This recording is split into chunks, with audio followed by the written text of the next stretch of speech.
Welcome to Phoenix Rising, Flight to Success, the podcast that takes you on a journey through stories of triumph, growth, and achievement within Lenoir County Early College High School.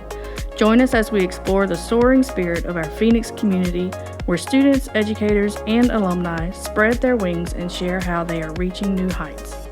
Welcome. We're on our inaugural Phoenix Rising Flight to Success podcast. I have with us today Mr. Steve Saint-Amand, our principal. I have Miss Belinda McGinnis.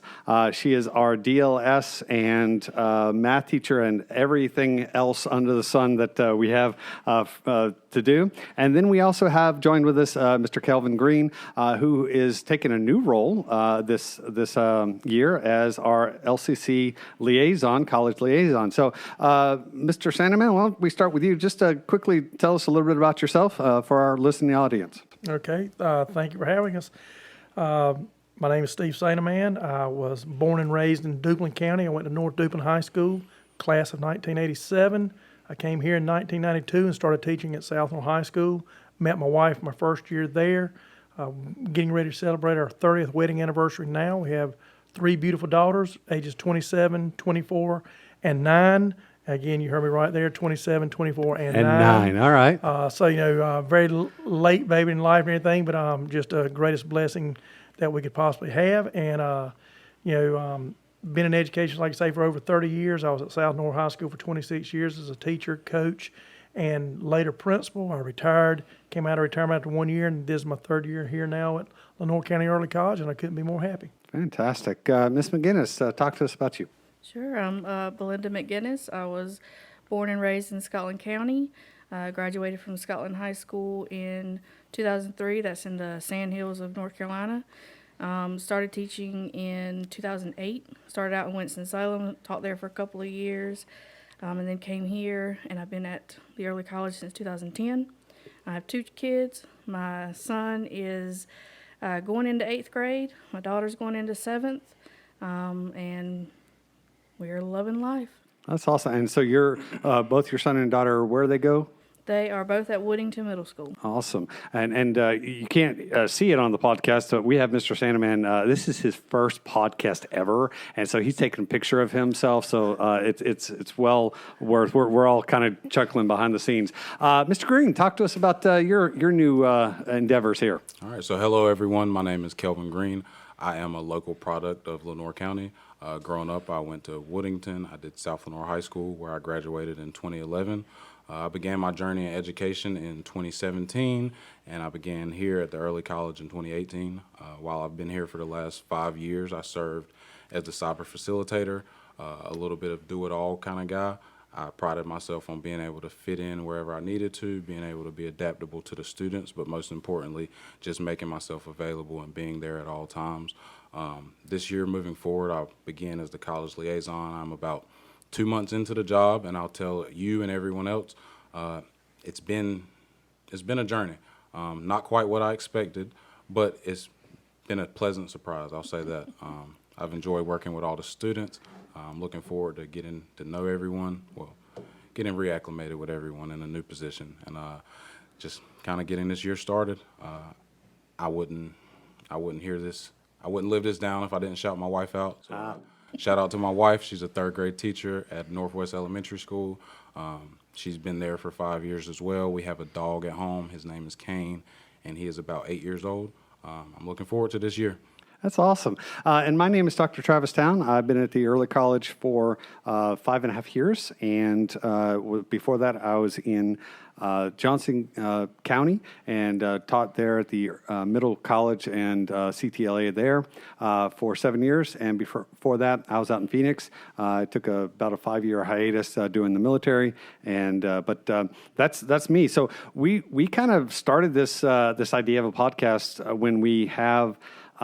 We got some funds, right, to be able to do this. And last year, we had brought in some podcast equipment that I had. And then we're like, hey, these kids really kind of enjoy this. So we wanted to start this. So the basic idea of a podcast is hey, let's just go around, talk about some of our interesting ideas, things upcoming, maybe some things that are going on. So one of the things that I kind of want to hear from you, Mr. Saint-Amand, is what do you foresee this year looking like? We're 2 years out from really this COVID mess that we've dealt with, and now we've started to come back into it. So what is your vision for this year for our school?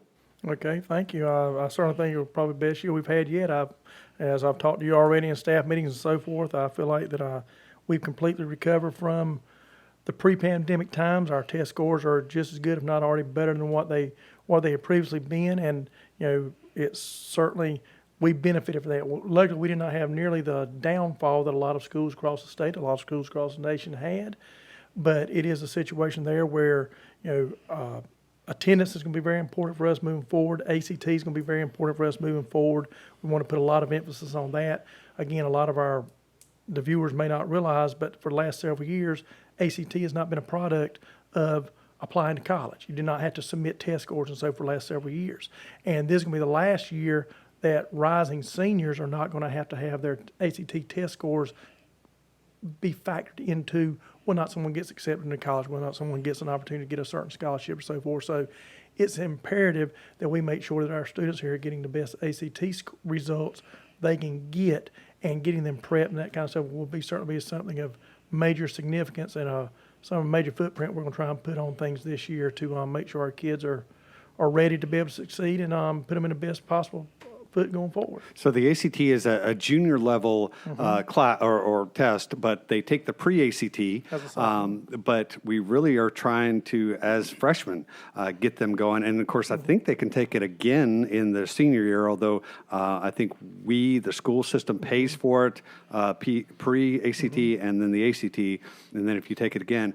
So they haven't had to have this, but now it's kind of one of those things that, why is this such a big push for us? And I think, I think that's one of the big things is what you just said. They haven't had to have it, and I do believe some of that is probably seeped into the minds of some of our kids that I don't have to have this. So they haven't taken it it hasn't been as important to them as it needed to have been. So now moving forward, we're just going to have to make sure they understand that, hey, this is a major component of what school you get into. This may separate you to get into University of North Carolina, Chapel Hill, NC State, Fayetteville A&T, North Carolina A&T, Fayetteville State, or wherever it may be. So, it is about simply letting them know that it is now going to count again. But you're right, the first time they take tests is free. And then anytime they want to take it after that, they'll pay for it themselves unless they get a fee waiver from the school system, which a lot of people are able to do. Otherwise, it's just something you can pay for until you get a score that you're satisfied with. Awesome. And I know that at the early college, we're really big on technology, and obviously this podcast is one of those. So, Ms. McGinnis, you teach math, and the history and math don't always come together, although I do teach economics and personal finance, so obviously that's a big part of that. And we always joke with the math department, but there's a lot of tech that goes into our school. And this year, we have some cool things that are going on with our kids. Why don't you talk to parents and everybody about that? Sure. I am very excited about what we've got going on with what we're able to provide our students. Our 10th graders got laptops last year, so we're excited to continue that with our 10th graders getting laptops this year. And then what is new for us is that we are starting this school year going to be laptops and iPads available to 9th through 13th grade. That's fantastic. And that is major. And then, we've got a new room set up thanks to what you've been able to pull in together for us, Dr. Towne, with green screen and cry cut. There's all kinds of stuff in here that our students can use technology-wise to be creative. And I think that's the biggest thing is we're wanting them to be creative because, we'll talk more about ChatGPT and all the AI stuff out there, but it's really more about helping our students have the resources to be creative in that. So, Mr. Greene, going to your side of the house, you've seen how Mr. Sutton in the years past has kind of joined with the college and helped our kids because at the end of the day, we are our first generation college student is one of our charters, right? And so we're trying to get a lot of those students to have the opportunity. But when they come onto this campus, they're kind of freaked out a little bit about taking college classes. So talk to us a little bit about your experience, about what you try to help these students with. Absolutely. So like you kind of said, when our students are coming on at first, it is a big step. For many of our students, they're coming as 14-year-olds. We have the occasional 13-year-old. To place them in a college class, sometimes with 40-year-old adults, sometimes with 30-year-old adults, it can be overwhelming at times. So one of the things that we've done to kind of alleviate that fear with our students is introduce a college class where all of our freshmen will take that class together. That's our CIS 111 class. That's basic PC literacy. One of the things that we saw with our juniors across the board were that they didn't really know how to type. That we had a lot of pet hunting and pecking, and it got to the point where I began asking students two things. Do you know how to write cursive? Do you know how to type? The answer was typically no to both Cursive. of those. Wow. Yeah. So, I mean, which I get it. They kind of quit teaching cursive, but those are just two of the things that I would ask them. And I realized that a lot of our students, they were hesitant to complete papers because they didn't know how to type. They would put some of these things off just because they didn't have the base knowledge of a computer. So I think that sticking all of our freshmen in that computer class is a great way to kind of introduce them to the college scene, as well as create a solid foundation for them moving forward. Kind of flash forwarding a little bit to our upperclassmen on the side of things. A lot of our upperclassmen, they've been here, they've taken at least one college class. Many of them have taken 2, 3, 4 college classes by the time they become juniors. What I'm looking for with them is a bit of ownership this year. One of the things that I kind of want to instill is them being responsible for everything that they do. Mr. Sutton did a great job of instilling that same thing with them. I would like to continue that, and even more so put even more responsibility on the students. I've joked around with a couple of them this year. I told them, hey, I want you to do my job for me. And I made sure to let them know, hey, it's not because I don't like my job. It's not because I don't want to do my job. But the more that you buy into this process, the more that you're a part of your college application process, the more that you're planning your classes, it'll just be 10 times easier once you get to whatever that 4-year university is. Once you transfer to another 2-year college, you know how to plan your entire career out. And I think that that starts with us. All right. Absolutely. So this is for anybody out there. What would you tell any parent, any student, any administrator that might be listening to this, that might be saying, hey, I want to start this, or I'm excited about this, or I'm a little nervous about this. What would you tell them? And anybody can jump in. I'd say to do just that, jump right in. I'm one that typically jumps in with both feet, but you're never going to know if you don't try. So if you've got a passion for something that you want to see happen in your school or within your field, take that leap. Okay. Just kind of like McGinnis said, I'm always the type of person who I'd much rather figure out things on the fly. It has pros and cons. Sometimes you jump in and you jump in a little too deep. You're not really sure what you're getting yourself into. Yep. But there are times where you jump in and you figure it out along the way, and you find out, hey, this isn't quite what I made it out to be. I'm learning on the fly. But here at the early college, we got such a great team that I really think jumping in, it's made a lot easier by the people around us here. Oh, absolutely. Completely agree. So you mentioned the team that we have here. We've got a small team, Mr. Saint-Amand, but I mean, for all the practical purposes, is the amount of experience that we have across the board is pretty significant. What are some of the things that you've seen? If you were a parent and having this, I mean, pretty highly educated, pretty mature, educational basis. What would you say to parents that are maybe asking about, is my kid going to get the best education here? Well, that's exactly what I would say. They are going to get the best education. Bottom line is, you come here, there's no distractions. It's just wonderful being in an environment where you as teachers, you know that you do not have to worry about going in a classroom and having a conflict with some kind of a student. There's not going to be words said. There's not going to be things thrown. There's not, or things like that, just like unfortunately we're seeing in some places across the country and so forth. It's all about academics. It's all about learning.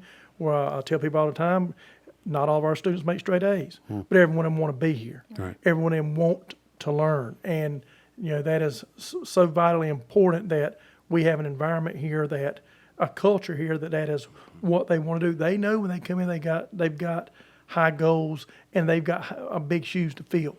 And I'm very, very excited with the freshman class we come in having this year. It's the largest class we've ever had. Yeah. We're having 60 students coming in.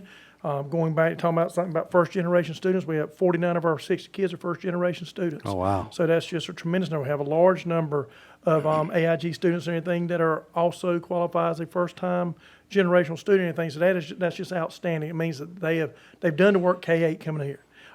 They want to be the first in their family to be able to receive a college diploma and so forth. So we're just very excited, excited to that. But the bottom line is that there's no downtime. They know that they're starting with 4 core courses right out the gate. There's no, I want to say a fluff course or just no course such as that.